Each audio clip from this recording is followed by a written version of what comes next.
Hello and welcome to Mighty Rooks. This is Amar, and today I will be showing one of my favorite games. This game was played in the year 2013, and this game was played between Levon Aronian of Armenia and Viswanathan Anand of India.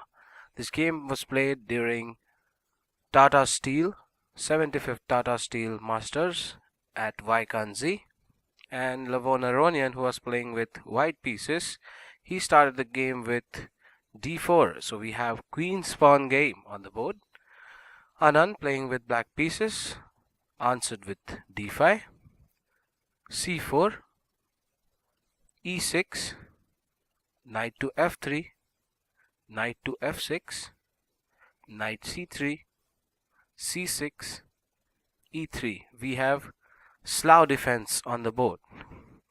One of the alternatives of the fifth move e3 is bishop to g5, and black would continue something like knight b to d7, then e3, bishop to e7, getting rid of that pin, bishop to d3, d cross c4, bishop cross c4, b5, bishop to d3, a6, castles, black castles, queen to c2, bishop to b7, a3, rook c8. And here we have pretty much regular stuff happening, but in our game we had fifth move as e3. And what is the difference? The difference is the bishop on c1 is still behind this pawn chain here, and white has plans to keep his bishop pair and use it later with open center and a lot of exertion on the king side of black. So in our game we have continuation, knight b to d7, bishop to d3, and pawn takes c4. So again, after knight b to d7, there are several variations. Queen c2 is called anti-Meran variation, where white is not ready to get his bishop to d3 like we have in our actual game. This is mainly because black is winning a tempo when he plays pawn takes pawn, bishop takes pawn, and b5. So black is getting one tempo and gets pretty much same position on the board with ready for bishop to go on b7 or play a6 or play bishop to d6. So sometimes in the 90s this variation was not really very popular, so alternative was queen to c2. So white is delaying bishop d3 and he's waiting to see if black captures d takes c4 after queen c2, he will have bishop c4 coming, and then he is not wasting his move bd3. He is not moving his bishop thrice, and he is ready to castle, and black will have to make a separate effort to get his pieces developed. So this is something that was very popular in the decade of the 90s. In our game we have Meran variation, where the bishop comes to d3, and Viswanathan continued with pawn takes pawn, bishop takes pawn, b5, bishop to d3, bishop to d6, white castled, and black castled.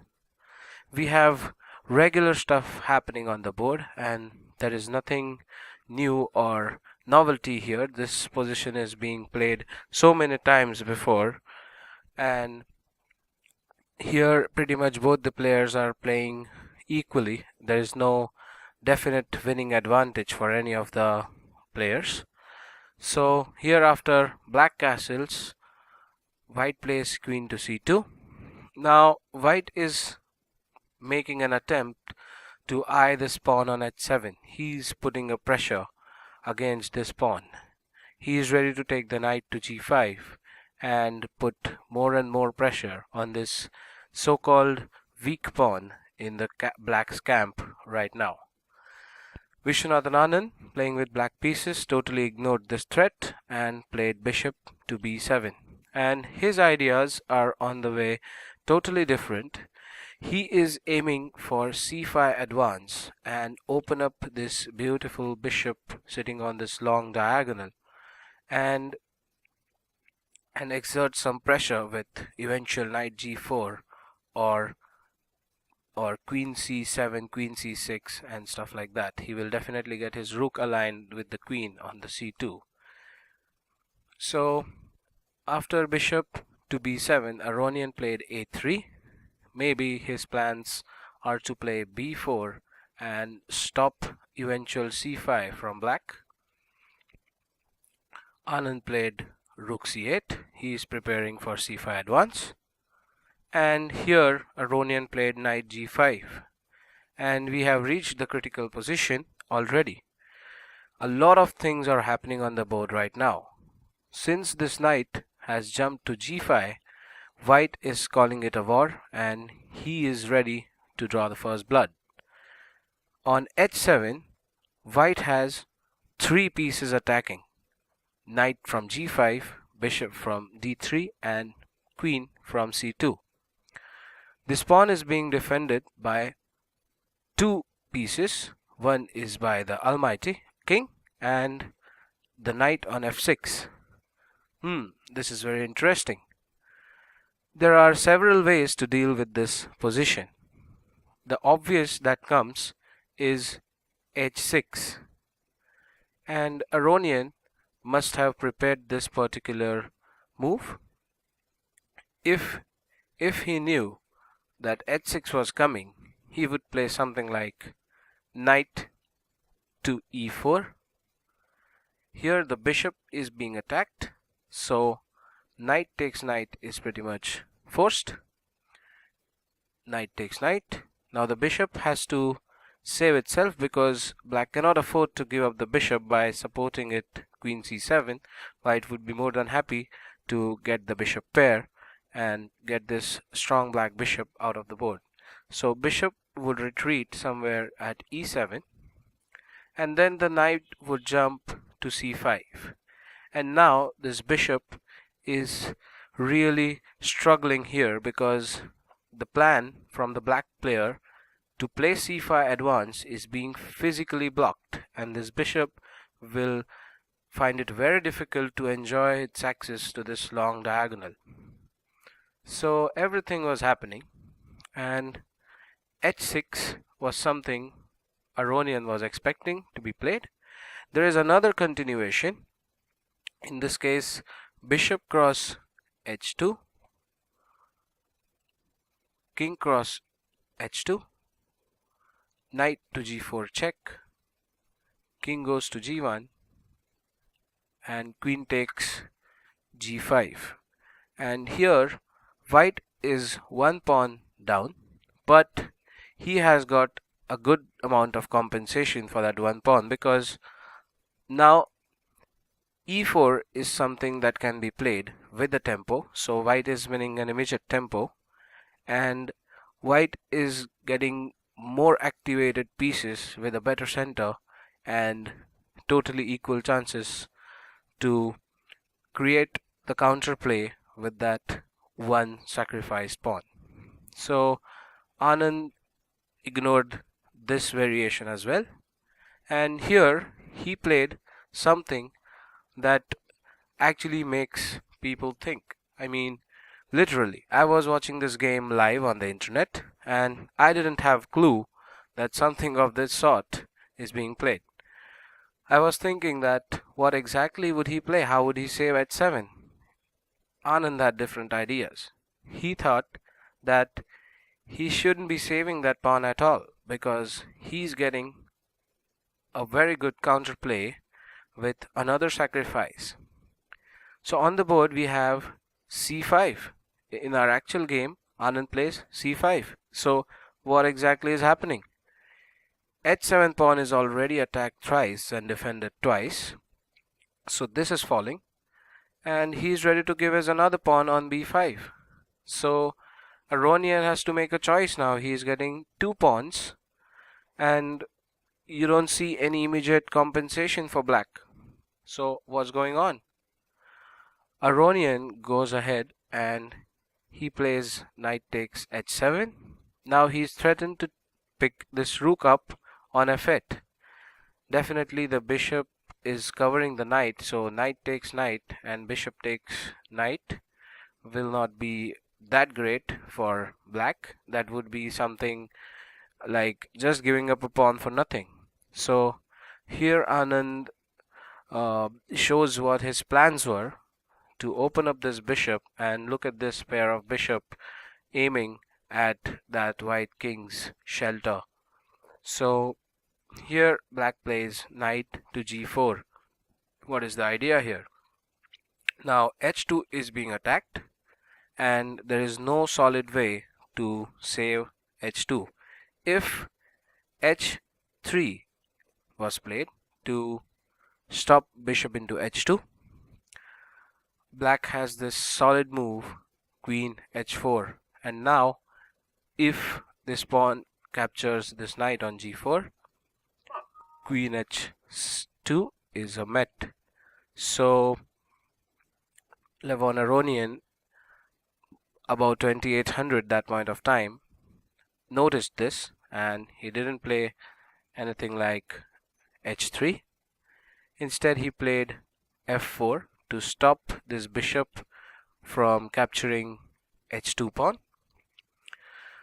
Anand played c takes d4, e takes d4, and here another critical point and something that surprised me totally.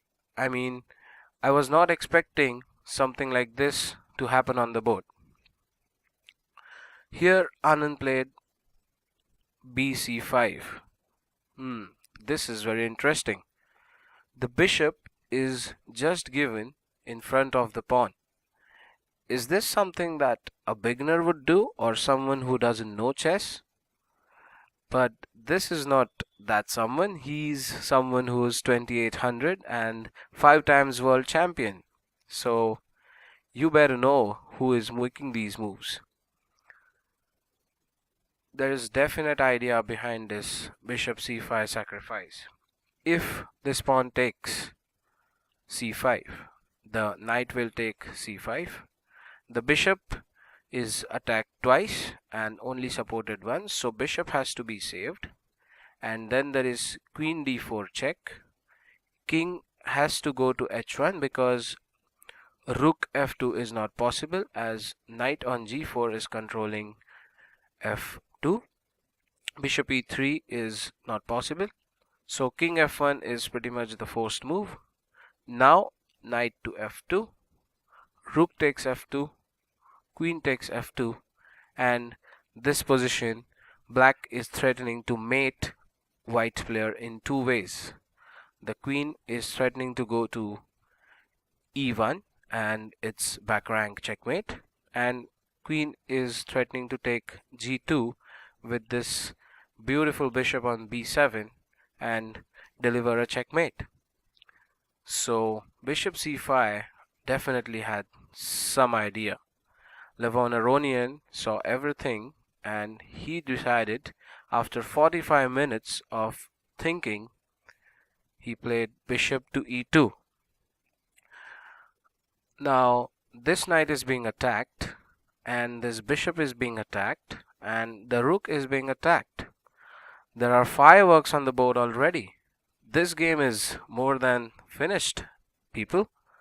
White is still in with great chances. If black plays any wrong move, white is cashing in. There are so many possibilities and he can be winning so much of material. But Viswanathan Anand had definite ideas and he decided to put one more of his piece on the toll. Like, his bishop is hanging, his knight is hanging, and his rook is hanging. Now he plays knight d to e5. And this is crazy. This is absolutely crazy. I can't believe I was seeing something like this. I couldn't believe that another knight and how this sacrifice is working. I was thinking all the way. Now this pawn is pinned, so d takes e5 is not possible. If f takes e5, we have same thing happening, and this time it's queen takes d4. No white piece can block this check, so the king has to go to h1, and here we have a smothered mate, which means the rook has to take the queen, and knight f2 is a mate. So here Aronian saw this. So after knight to e5, he cannot capture the knight actually. So he decided to take the knight on g4. Anand played bishop into d4 check, king to h1, knight takes g4, and here white is still thinking that he is in with some sort of chance because he is winning exchange immediately. His king is looking a little bit safe, but look at this bishop and the one on the d4. They are all eyeing at this king. Aronian decided to take this rook so that he gains some material and thinks of equalizing the position because he's not having a great attack on black king, but at least he will be up with some material. And Anand, who was going for all his money, I mean, he didn't even bother capturing this knight on f8. Instead, what he plays is f5. Now, what is this all about? Wonderful move. f5. Here, the threat is queen h4. But if queen is played to h4 immediately, queen h7, remember white player has got the rook for his knight, so he can definitely afford this trade and be equal or winning after this particular variation. So it's very important for the black player to keep his queen alive on the board and set the tone for the game. So to stop queen h7 check, black has prepared f5. Now he can play queen h4, and that's pretty much curtains for white. White plays knight to g6, stopping queen h4, but now queen calmly goes to f6, and this knight can't run anywhere. He has to make way for this queen to go to h4, or he has to be there. So here Aronian plays queen to e2. There is no such idea or threat as such, but it's just reacting, and I think this point of time white is actually, he's thinking that he's not going to win this game at all, so he's just thinking of making moves that will keep him in the game and think of holding this, but this position is far from holding for white. And here Anand captures the knight on g6. White plays h3. This is something which is just a formality of a move, because black don't even have to move this knight, because if let's say black plays something like rook to d8 and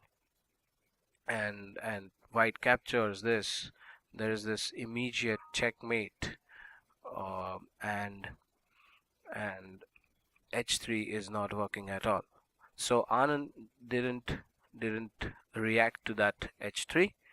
He calmly played queen to h5 after after h3 he calmly played queen to h5, and now the pawn is literally pinned. It cannot take the knight, and the threat is, let's assume if white plays something like bishop to d2, queen to h3 is a mate again. So look at this beautiful bishop holding this long diagonal and pinning this pawn on g2. So here, to stop queen takes h3 mate, Aronian played queen to d3, and here a basic line closing tactic being used. This is very easy for someone of Anand's caliber. He played this bishop to e3, and here Aronian decided that he has seen enough and he stopped the clock and he resigned. So what is happening? Now the actual threat is queen takes h3.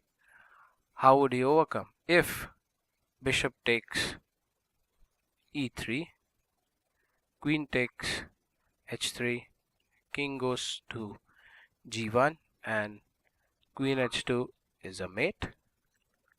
Queen g2 is a mate. So this is a forced mate for the white player. So Aronian decided that he wants to resign this game, and this is it, people. I hope you enjoyed this game, and this was one of my favorite games, as I already told you. If you like this video, do subscribe to my channel, and you can watch many other games which will help you better your chess. Thank you for watching.